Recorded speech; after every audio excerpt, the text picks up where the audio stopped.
This this damn league, man. I know we have plenty of great deals in the history of the league and the NBA and whatnot, but if I were to tell you that AD, Luka Doncic, Chris Middleton, Kyle Kuzma, De'Aaron Fox, Zach LaVine, Andrew Wiggins, Jimmy Butler all traded prior to the deadline, like not even on the deadline day, prior to the deadline, you would have said that is a crazy deadline, right?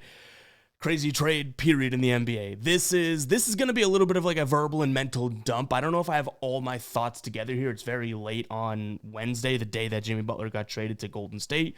We're going to go through that trade, but like I said, I don't know if everything's going to connect, so bear with me.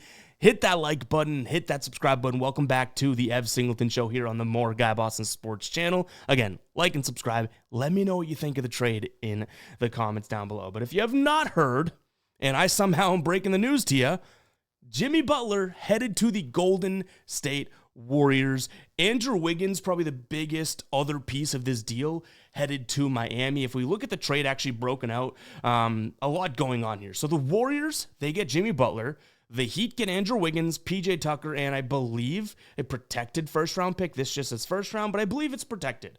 Could be wrong there. Not that it really matters, right? I think realistically, Jimmy and Andrew Wiggins being the biggest parts of these deals. Then you have Lindy Waters, Josh Richardson, and a second-round pick going to the Pistons. The Jazz getting Dennis Schroeder, who I think is, honestly, I think this is kind of like an underrated part of this deal. And then the Raptors getting Kyle Anderson. But ultimately, this is what we're focusing on, right? Jimmy and Andrew Wiggins team swapping here. And there's a few things I want to talk about. First and foremost, I guess let's just talk about Jimmy Butler, okay? Because I know some people will agree heavily with this, and there's going to be some people that disagree heavily with this. I think Jimmy Butler is past the point of stinking. I just think he's over the hill. He had a good ride. I think he made a name for himself being a grinder, being a late season player. I'm really not even ragging on him when I just say I think he's just past the point of being worth even what he's been traded for here. He's past the point in my brain of being worth what he was demanding and being a prima donna. So I'm clearly not the one in this situation to be like, oh, Jimmy Butler, is it worth it? No, I already am biased. I think he stinks at this point. I think he's tried to treat himself like a star in the prime of their career, requesting a trade and picking his destinations, Xing out certain destinations, all that BS for a guy that probably has maybe a year of good basketball in him. That's being generous. And numbers do even kind of prove that, right? Like I said, I'm admitting to kind of being a Jimmy Butler hater right now, but how could you not? He's run himself out of multiple, like Timberwolves, multiple teams, Timberwolves, the Heat. Like he's not this renowned great teammate, right? But check this out. Jimmy Butler this season, lowest scoring average since the 2013 season, lowest rebound average 2013 season, lowest assists, steals, field goal attempts, usage. Jimmy Butler right now stinks compared to what we think Jimmy Butler is. Now, I could be proven wrong. And again, like I'm kind of admitting I'm coming from the hater perspective, you know what I mean? Maybe he gets on a new team and it's like, oh, now he's inspired again, let's play some basketball. But are we going to not act like this dude is 35 and only getting older and the Warriors just gave up a decent amount to grab this dude? Like, I think Jimmy Butler's name is taking him a little bit further than what he actually can contribute. I could be wrong. I'm not trying to like stamp my claim that he stinks. I'm just saying personally, I think he stinks. Do you know what I mean? Like I would never die on that hill because he's been a malcontent in Miami. And when you're a malcontent, your numbers are obviously going to go down. That I can kind of give him a little credence. But overall, not the biggest Jimmy Butler fan right now, right? So I don't love the fact that he's been able to do this and contrive this whole trade and all that because I don't think he's at that level. He's not a KD. He's not a LeBron. Not even close to that, right? He's an old, washed-up player that sees himself as an absolute superstar that now forces his way out of a team.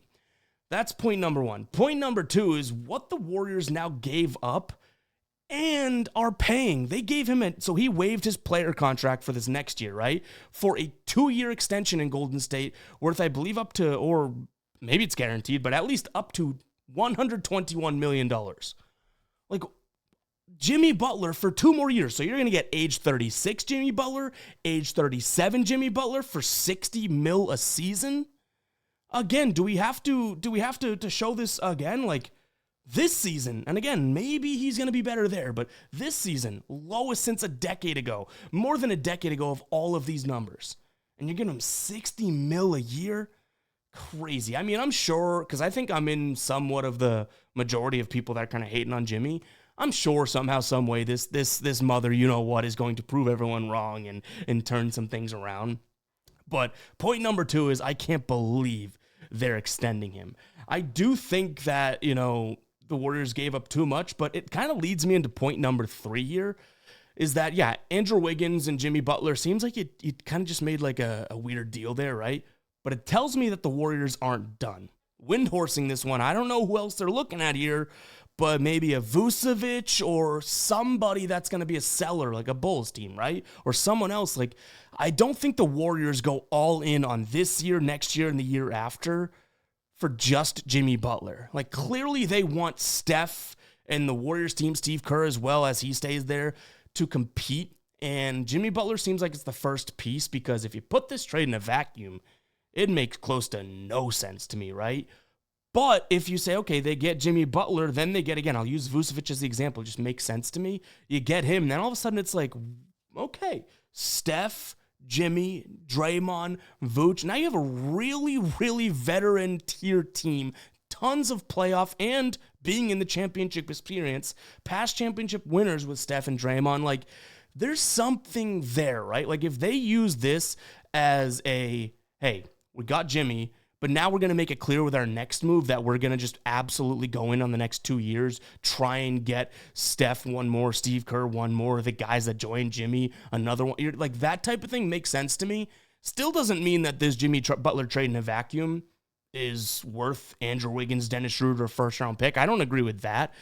But at some point, we do have to acknowledge, like, if you are going all in, you can't leave chips over here, right? Like, if they are truly going all in, they're just going like this with their chips. So each move isn't going to look all that great from the optics, because we look at it from NBA fan standpoints of Jimmy Butler, he's old, he's all that. But if they want 1-2 more years of Jimmy Butler and that's it, makes sense why they'd give up a lot, right? So that is sort of the biggest thing that I have here. It's almost like them doing this tells me that there's more to come for the Warriors, because why would you just do all this to get Jimmy Butler?